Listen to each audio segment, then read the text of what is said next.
ঈদ মোবারক। ঈদ মোবারক। আমি মানে সকালবেলার যে কাহিনীগুলো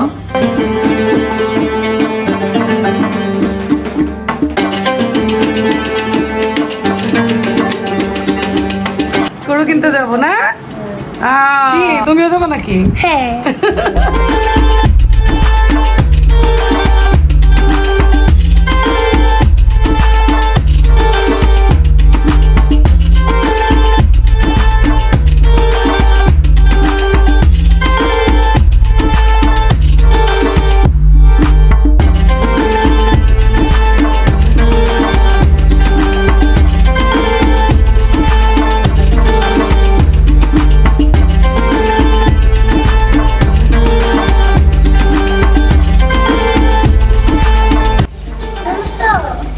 দাঁড়াও, এই কষাই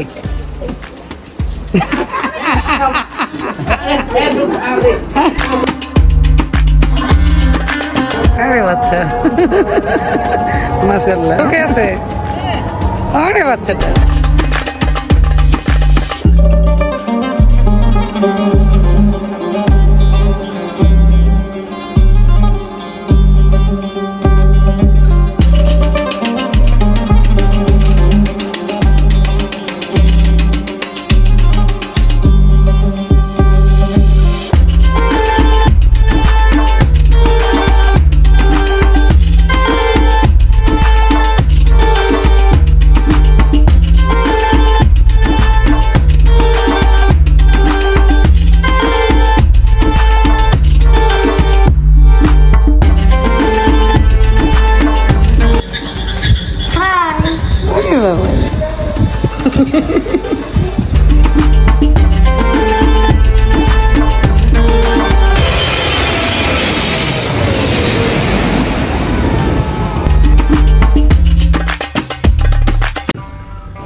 আসসালামু আলাইকুম এভরিওয়ান, ঈদ মুবারক। কি অবস্থা সবার? নিশ্চয়ই ভালো। আজকে আমাদের মানে ঈদের দিন ভোরবেলা একদম ফজরের আজানের সময় মূলত আমাদের মানে গরু এবং ছাগল কেনা হয়েছে, তো সেই গাবতলী হাট থেকে। তো যাই হোক, মানে বাসায় আনতে আনতে কিন্তু ভোরবেলা। আর আমার এই মানে কোরবানির মধ্যেই আমি যেমন আমার মানে গরুটা কোরবানি, আর হচ্ছে আমার আম্মুর জন্য আমি মানে একটা খাসি নিয়েছি, যেটা আকিকার জন্যে। তো সবাই দোয়া করবেন যাতে আল্লাহর রাস্তায় কবুল হয়।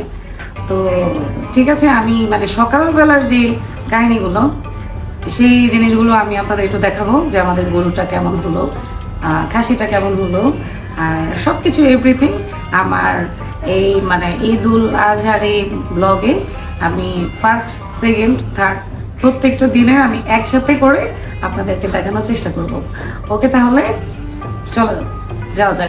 সন্ধ্যাবেলা গিয়েছিলাম আমার বাবা বাড়িতে, কারণ বাবা বাড়ি বেড়াবো এবং সেখানকার গরুর হাটে যাব, সেই উদ্দেশ্যেই গিয়েছিলাম।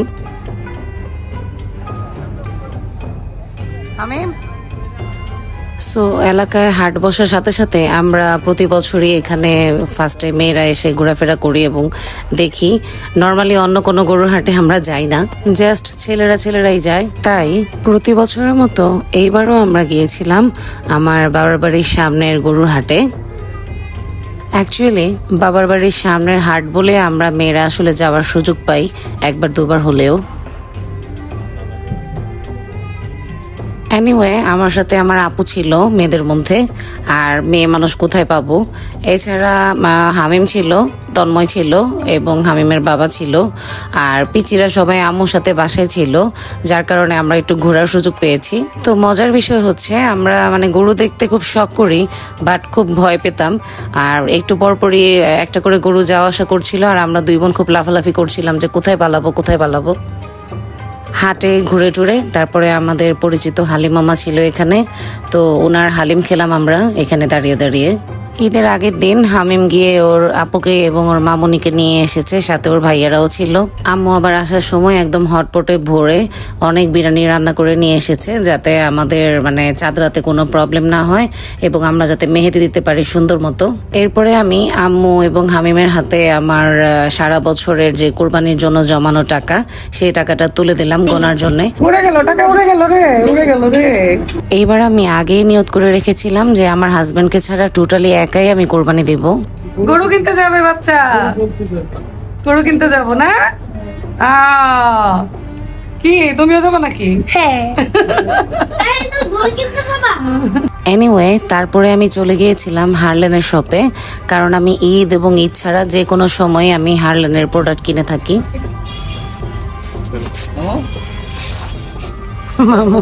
এরপরে ভাইয়া আমাদের সাথে আবার জয়েন করলো কেনাকাটা করার উদ্দেশ্যে, আর ভাইয়া একটু ব্যস্তই ছিল। তো যাই হোক, আমাকে নিয়ে এই বাচ্চাদের টুকটাক কেনাকাটা করলো এবং বাচ্চাদের ড্রেস কেনার পরে আমরা অ্যাপেক্সের শোরুমে গিয়ে জুতা কেনাকাটা করলাম। জুতা কেনাকাটার পরে আমাদের টেইলারের শপ থেকে কল আসছিল, কারণ সেখানে আমার 10 সেট 3 পিস বানাতে দেওয়া হয়েছিল, সেগুলো কমপ্লিট, তাই টাকাটাকি করছিল নেয়ার জন্যে। সো সেগুলো নেয়ার পরে আমাদের টুকটাক হালকা পাতলা বাজার বাকি ছিল, সেগুলো করে তারপর আমরা বাসায় এসে মেহেদি দিলাম। সাহিলকে ওর খালামুনি এক হাতে আগেই মেহেদি দিয়ে ফেলেছে, আমি আস্তে আস্তে, তারপরে আমি বাকি হাতে মেহেদি দিলাম এবং ওর পায়েও দিলাম, আমার হাতগুলোতেও দিলাম। আমার এক হাতে আমি দিয়েছি, আরেক হাতে আপু দিয়ে দিয়েছে। আর সাহিল খুব শখ করছিল পায়ের মধ্যে চাঁদ এবং সূর্য দেওয়ার জন্যে। ওইদিকে ওরা হাটে ঘোরাঘুরি করছিল এবং এইবার আমাদের কপালে বাবার বাড়ির সামনে হাটের গরু ছিল না, আমাদের কপালে এবার ছিল গাবতলীর গরুর হাটের গরু এবং খাসি। বিপ্লব সাহেব প্রত্যেক ঈদে শখ করে যে চাঁদ রাতে গরু কিনবে, চাঁদ রাতে গরু কিনবে। এবার ঠিকই চাঁদ রাত ঘুরে টুরে একদম ফজরের আজানের সময় তারা গরু এবং খাসি কিনেছে। ভাইয়া, বিপ্লব, তন্ময়, হামিম এবং সুমন ভাই, ওরা সবাই একসাথে রাত জেগে জেগে এই গরু আর খাসিটা নিয়েছিল। সাহিল সারা রাত জেগেছিল গরু দেখার জন্যে, কিন্তু 5:45টার সময়ও ঘুমিয়ে পড়েছে এবং 6টার সময় ওরা গরু এবং খাসি নিয়ে বাসায় এসেছে। বাট ব্যাড লাক যে সাহিল দেখতে পারেনি এদেরকে।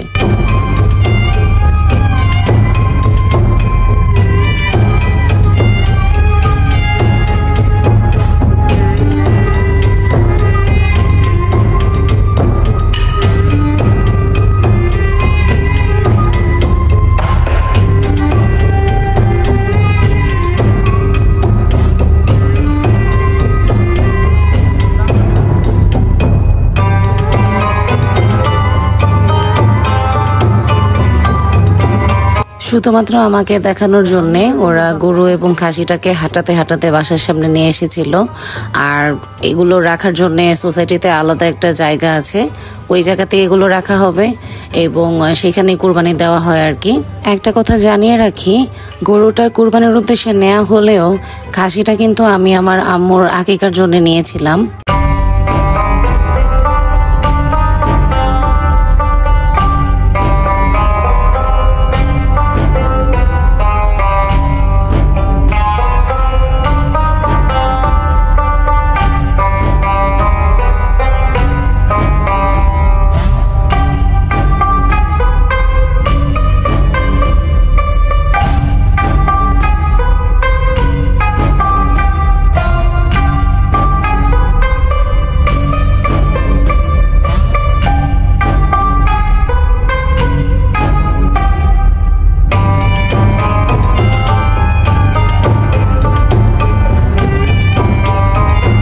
নর্মালি সবার গরু এবং খাসি যেখানে রেখে কুরবানি দেয়া হয় সব সময় সোসাইটিতে, ঠিক ওই জায়গাটাতে নিয়ে আসা হয়েছিল এবং এখানে আনার পরে এদেরকে গোসল করানোর ব্যবস্থা করা হয়েছিল।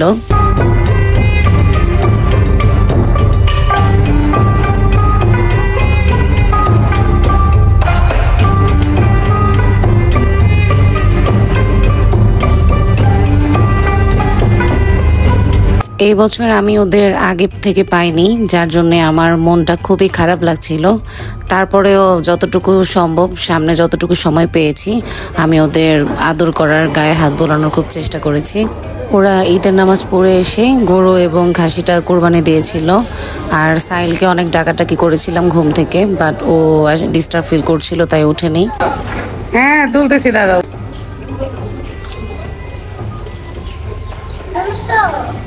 দাঁড়াও। সাহিল ঘুম থেকে উঠে দেখে যে গরু কোরবানি হয়ে গিয়েছে। কষাই, কষাই। সাহিল সারা রাত গরু দেখার জন্য ওয়েট করতে করতে সেই ভোর 5:45টার সময় ঘুমিয়ে পড়েছিল। তারপর ঘুম থেকে উঠে যখন দেখলো যে গরু কোরবানি হয়ে গিয়েছে, তাকাও তো, তোমরা কি ধরছো? পরে ওর খালামণি বলল যে তোমরা এটা ধরে তারপর ছবি তুলো। গরুর পা ধরছো? এরপরে সাহিল গরুর পায়া ধরে তাহিলকে নিয়ে ছবি তুললো। অ্যাটলিস্ট সান্ত্বনা তো পেলো, বিকজ এই বছর ওরা কেউ এই গরু খাসি কোনোটার সাথেই ছবি তুলতে পারেনি। আই মিন ছবি তো দূরের কথা, ওরা মানে কোরবানির আগে গরু খাসি কোনোটা চোখেও দেখেনি। এবার মাংস কাটাকাটির পুরো দায়িত্বটা মানে কষাইয়ের চেয়েও বেশি দায়িত্ব পালন করেছে আমাদের বিপ্লব ভাইয়া। কষাই এবং মানুষ সহ আর কি ডেকে এনেছিল মাংস কাটানোর জন্যে, বাট 2-1জনকে অলরেডিও বসিয়ে রেখেছিল, কারণ ওদের মাংস কাটার সিস্টেমটা পছন্দ হচ্ছিল না আমাদের কারোই। এদিকে আপু এবং পুচকিরা বসে বসে দেখছিল কাটাকাটিগুলো। এবার আমাদের বাসায় ঈদের আগের দিনই মিষ্টি এনে রাখা হয়েছিল এবং আম্মু জর্দা আর বিভিন্ন সেমাই রান্না করেছিল মিষ্টি খাবারের মধ্যে। গরু কাটাকাটি করে কিছুটা বাসায় পাঠিয়েছিল রান্না করার জন্য, সেগুলো আম্মু রান্না করেছিল। সাথে রান্না করেছিল খিচুড়ি আর হচ্ছে গরুর মাংসের পেশোয়ারি বিফ যেটা সেটা, আর মুরগির রোস্ট, সাথে ছিল পোলাও, আর হচ্ছে আলু এবং বিফ দিয়ে রান্না করা হয়েছিল যেটা হামিম খুব পছন্দ করে, আর ছিল ঝুরা মাংস টাইপের রান্নাটা আর কি। ফাইনালি আপনাদের সাথে আমার ঈদের ড্রেসগুলো শেয়ার করার জন্য আসলাম। এগুলো সবগুলো হচ্ছে আমার ঈদের ড্রেস। আর এই যে ইয়েলো কালার ড্রেসটা, এটা হচ্ছে আমার আপু আমার জন্য বানিয়েছে। আর ওই যে কাতানের যে পিঙ্ক কালারটা দেখালাম, এটা হচ্ছে আমার আম্মু আমার জন্য নিয়েছে আর কি। বাকি সবগুলো ড্রেস আমি ঈদের আগেই কিনে আমার টেলারের কাছে মেক করতে দিয়েছিলাম। আর কিছু ড্রেস আমি দেশের বাইরে থেকেও এনেছিলাম। এছাড়া উপরের যে 3টা একই রকম ডিজাইনের 3 কালারের ড্রেস দেখতে পাচ্ছেন, এগুলো আমরা মা মেয়ে 3জনের জন্য আমি ম্যাচিং করে কিনেছি। আর একটা মজার জিনিস দেখাই, সেটা হচ্ছে আপু যে আমার জন্য ইয়েলো কালার ড্রেসটা মানে রেডি করেছে নিজের হাতে, ও কত সুন্দরভাবে এই যে ঘন্টার মতো কেমন ঝুনঝুনির মতো দিয়ে দিয়েছে, এটা আমার খুব ভালো লেগেছে। মাংস কাটাকাটির পরে কিছু অংশ বাইরে দিয়ে আসা হয়েছিল। এছাড়া কোরবানির নিয়ম অনুযায়ী 3 ভাগ করা হয়েছিল। তারপর তো ভাগ বাটোয়ারার জন্য যা কিছু করা হয়েছে। তন্ময় আম্মু ওরাও একটা অংশ মানে ভাগ করেছে কাকে কাকে দিবে।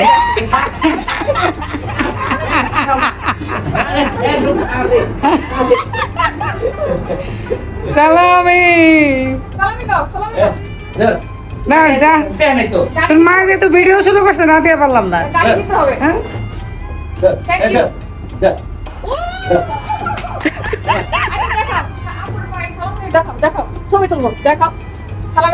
ও বড় নোট, বড় নোট, বড় নোট। ইয়ে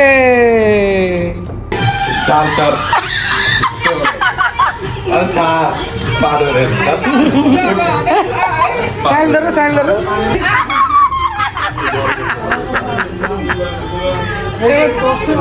মানে ধরছে ভাই। ওরে আল্লাহ রে, আল্লাহ রে, আল্লাহ রে।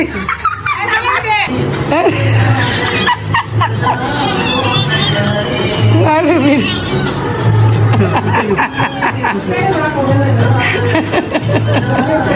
দেখ, ঈদ মুবারক। কোরবানি ঈদের দিন তো আসলে ঈদের দিন তো আর ঘোরাঘুরি করা সম্ভব হয় না, আর ঈদের দিন তো ওরকম সাজুগুজু করা সম্ভব হয় না। তাও আমি একটু সাজুগুজু করেছিলাম, বাট মানে ব্যস্ততার কারণে ওইভাবে মানে ঘোরাঘুরিও হয়নি। তো এখন হচ্ছে আমি আমার আপুর গিফট করা ড্রেস পরেছি ম্যাচিং করে। তো আমার আপু আসলে মানে এটা মানে কিনেছে এবং ও নিজের হাতে এটা মেক করেছে। এই যে কত সুন্দর করে সেলাই করেছে, আমার বেশি ভালো লেগেছে এই ঘন্টাগুলো। আমার আপুর আবার পেজও আছে, তানিয়া বুটিক্স অ্যান্ড ক্রিয়েশন, ঠিক আছে। তো এই পেজটা আসলে আপাতত খুব বেশি রেগুলার না, স্টার্ট করেছে। তো মানে ছবিগুলো ওই পেজেও চলে যাবে অলরেডি। তো যাই হোক, কেমন লাগলো আমার বোনের ড্রেস পরে? মানে আমার বোনের কাছে আমি এখন আর কি ওই ছোট্ট পরি, তো ওর যেভাবে মন চায় ওইভাবেই মানে সাজানোর চেষ্টা করে। যাই হোক, থ্যাংক ইউ।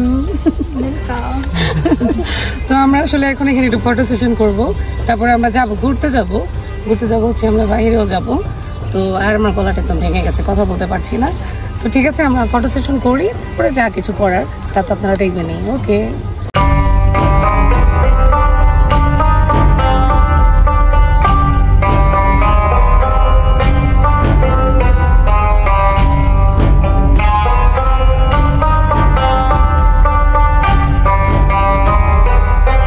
আমাদের ছবি এবং ভিডিওর পরে তন্ময়েরকেও একটু ফুটেজে নিয়ে নিলাম। আরে বাচ্চা, মাশাআল্লাহ। তুমিও কিছু বলবা? তাহিল শোকে আছে। আরে বাচ্চাটা। এবার ঈদের দিন থেকেই সাহিলের জ্বর চলে এসেছিল, আর আমরা যখন মাঠে ছবি তুলছিলাম তখন সাহিল ঘুমিয়েছিল, তাই ওকে নিয়ে যায়নি মাঠে। কিতনে সে হাসি, কিতনে সে খুশি।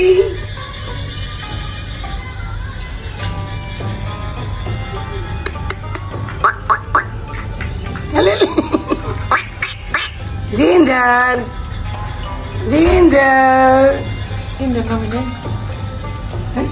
বিড়ালের ড্রেস পরানোটা আমার খুব শখ। দ্যাটস ওয়াই আমার আপু আমাদের দুই বোনের ড্রেসের সাথে ম্যাচ করে ও তিনজনের জন্যেই ড্রেস বানিয়েছিল। এই যে আমরা দুই বোন মিলেও কত দুষ্টুমি করছিলাম বিড়ালগুলো নিয়ে।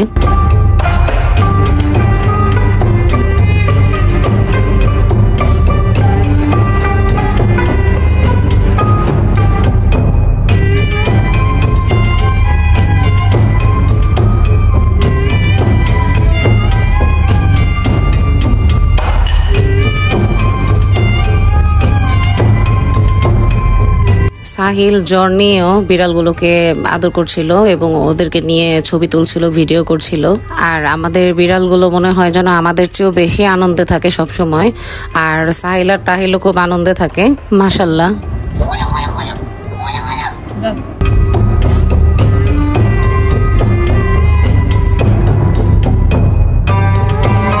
সেদিন আমাদের বাসায় হামিম মুন্ডি রান্না করেছিল, এর আগে বান্দরবানে খেয়েছিলাম আমরা। আর আম্মু হচ্ছে চটপটি, ফুচকা এগুলো রান্না করেছিল, খুব মজা করে খেয়েছি। তারপর আমরা রাতের বেলা গিয়েছিলাম বাহিরে চা খাওয়ার জন্য। আমরা প্রতিদিনই প্রায় সময় পেলেই রাতের বেলা 10টা বাজুক আর 12টা বাজুক আর 1টা বাজুক আমরা রাতের বেলা বের হয়ে চাটা খাই। এছাড়া হালকা পাতলা কখনো কিছু খেলে খাই, এই আর কি।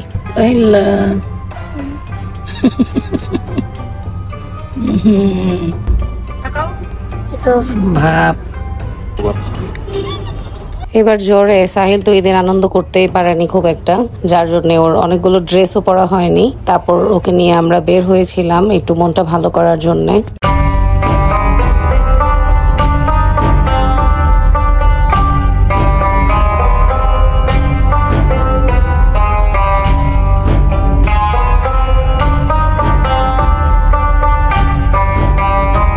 সাহিলকে বারবার হাসি খুশি রাখার চেষ্টা করছিলাম।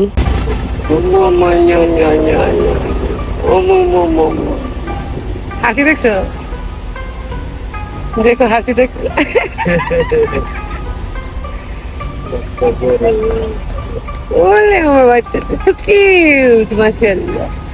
ছোট বাচ্চাদের হাসি হচ্ছে স্বর্গীয় দান। এনিওয়ে, এরপরে আমরা সাহিলকে নিয়ে ঘোরার জন্য বেরিয়ে পড়েছিলাম। আর ও বলছিল শিশু পার্কে যাবে, আর বলছিল আজকেও ঈদ। তো শিশু পার্ক তো খোলা ছিল না। হঠাৎ করে ও মর্জি ধরলো যে মামুর সাথে KFC যাবে। তারপরে আমরা ওকে নিয়ে KFC-তে গেলাম, আর ভাইয়াও ছিল। জ্বরের মুখে ও হচ্ছে মন মর্জি, যখন যেটা বলবে ওইটাই। বাট KFC তো গেলাম, কিন্তু ও খুব একটা খেতে পারছিল না। 2-1 বাইট খেয়েই ওর খাওয়া শেষ। আমরা আল্লাহ আল্লাহ করছিলাম যাতে ও একটু হলেও খায়। আর সাহিল যখন যাকে নিয়ে যেটা বলবে সবাই ওইটা করতে ব্যস্ত হয়ে যায়। আর ওর মামুরও খুবই আদরের, মানে সবার চেয়ে বেশি আদরেরও। এছাড়া ওর খালামণি, ওর নানু সবারই আদরেরও, মানে সাহিল টোটালি প্রত্যেকটা মানুষের খুব আদরের।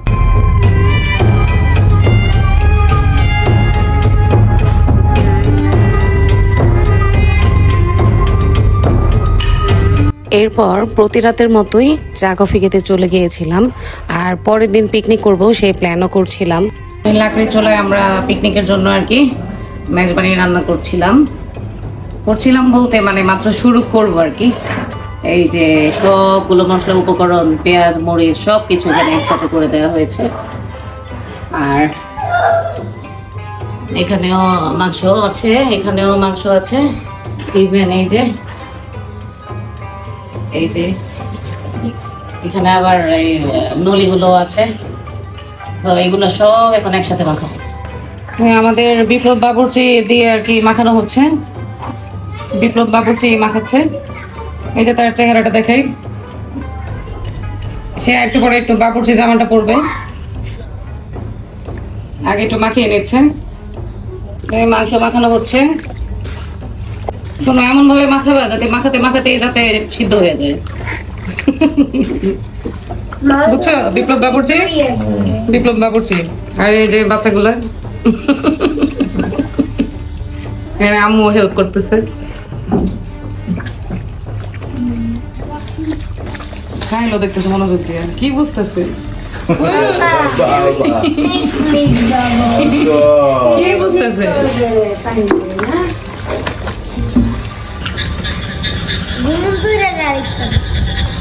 বাসার নিচে অলরেডি চুলা জ্বালানো হয়ে গিয়েছে। আজকে কিন্তু প্রচন্ড বাতাস, তারপরেও আগুন জ্বলেছে।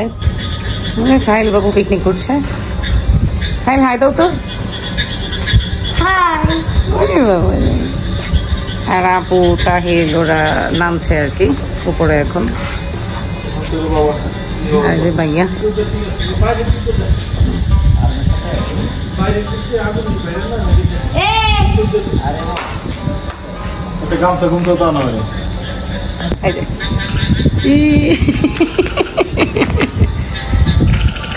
তন্ময় মোবাইলের লাইট জ্বালিয়ে আছে। আর সাহিল এই বয়সেই পিকনিক করা, ট্রাভেল করা, আনন্দ করা সবকিছু বুঝে গিয়েছে মাশাআল্লাহ।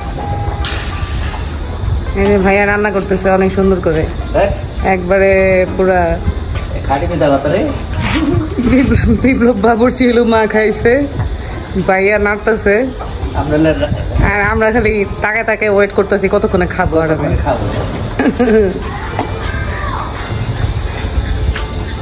এই যে তন্ময় ভিডিও করতেছে।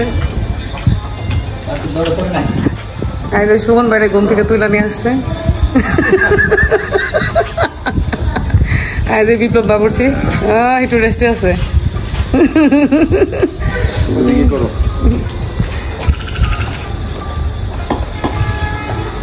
সেই স্বাদ, সরিষা তেলের গ্রান আসছে পুরা। হ্যাঁ, সরিষা তেল।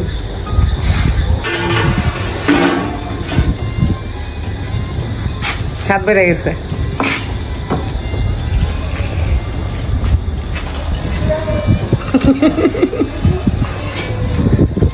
রাত বাজে মনে হয় 1টা না 1:30 না। আমার বাসায় যেতে পারে তাড়াতাড়ি।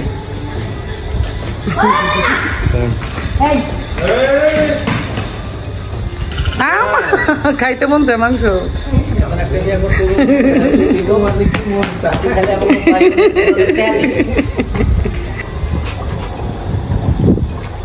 রান্না করতেছে,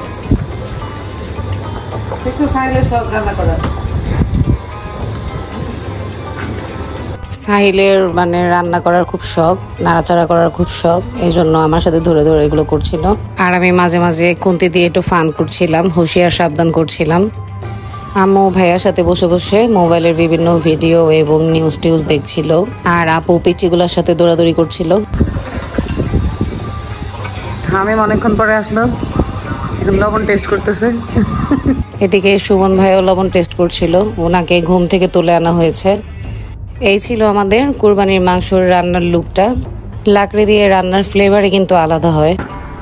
আমরা এই মুহূর্তে যাব হচ্ছে উত্তরার বাউনিয়াতে, ওইখানে ওই যে বিমান ওঠানামা করে এগুলো আসলে দেখাতে নিয়ে যাবো, বেবিদের খুশি হবে। আর রাতের বেলা তো নর্মালি সব জায়গায় খোলা থাকে না, বাট ওইখানে যাবো, দেখি ভাগে কি আছে। আর হচ্ছে মানে সাহিল তো মানে ট্রাভেল করার জন্য খুব অস্থির হয়ে গিয়েছে, কারণ তো ট্রাভেল লাভার একটা বেবি। আর আমাদের এই মুহূর্তে মানে সময় হয়ে ওঠেনি কোথাও যাওয়ার মতো, দ্যাটস ওয়াই বললাম যে চলো তোমাদের বিমান দেখাবো, তো এখন সেখানে যাওয়া যায়।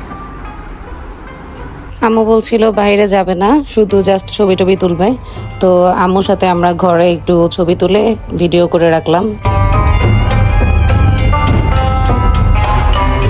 এই যে আমরা সাহিলকে নিয়ে চলে আসছি কোথায়, বাউনিয়াতে। আসার সাথে সাথে একটা বিমান চলে এসেছিল, যদিও আমি ভিডিও করতে পারি নাই। এই যে আমাদের গাড়িটা এখানে পার্ক করা হয়েছে, এই যে তন্ময়। আমরা আবার এখানে চটপটি খাবো। ভাইয়া কই গেল? এই যে এখানে এই যে ভাইয়াও আছে। এই হচ্ছে আর কি রানওয়েটা।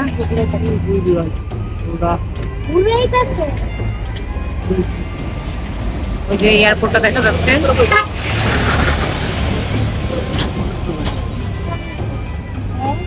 আসলে যতই বিমানে ওঠা হোক না কেন, কিন্তু মানে বিমান দেখার মানে স্বাদটা সবারই এটা অন্যরকম, ভালো লাগে সেই ছোটবেলা থেকে।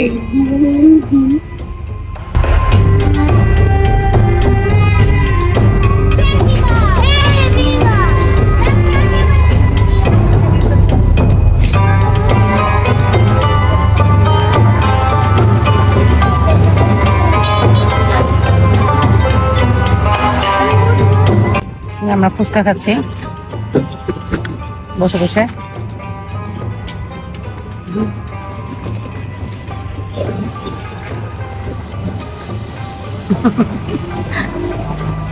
এই মুহূর্তে এমিরেটসের একটি বিমান আসছে, তো আমরা এটার ল্যান্ডিং করাটা দেখবো, আমাদের মাথার উপর দিয়ে যাবে।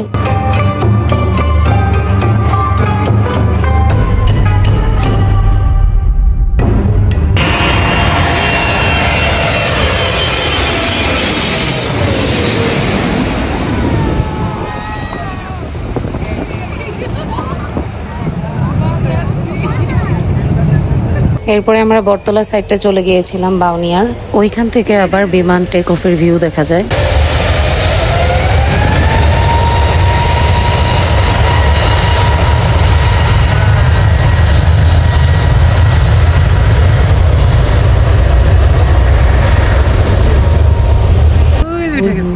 গাছের পাতাগুলোর জন্য এখানে একটু কম দেখা যায়, তবে একটু রাস্তার মাথায় যদি যেতাম তাহলে অনেকটাই দেখা যেত। আমরা আসার সময় দিয়াবাড়ি ফুড কোর্টে দাঁড়ালাম, এখানে আর কি চায়ের অর্ডার দিলাম। অলরেডি রাত 12টা বাজে। আমরা চা নিলাম আর ওরা ইচিরা আর কি ঠান্ডা খাবে। সো সবকিছু মিলিয়ে কেমন লাগলো আমাদের আজকের ঈদের ব্লগটি। ভিডিও দেখে সবাই যখন সাবস্ক্রাইব করে আর কমেন্ট করে তখন কিন্তু আসলে এটার সার্থকতা পাওয়া যায়, বাট অনেকে আছে সার্চ করে হলেও দেখে বাট সাবস্ক্রাইব করে না, তখন কিন্তু আসলে খুব মন খারাপ লাগে। ফাইনালি যেতে হচ্ছে, সবাইকে বিদায় বেলায় আবারও ঈদ মোবারক।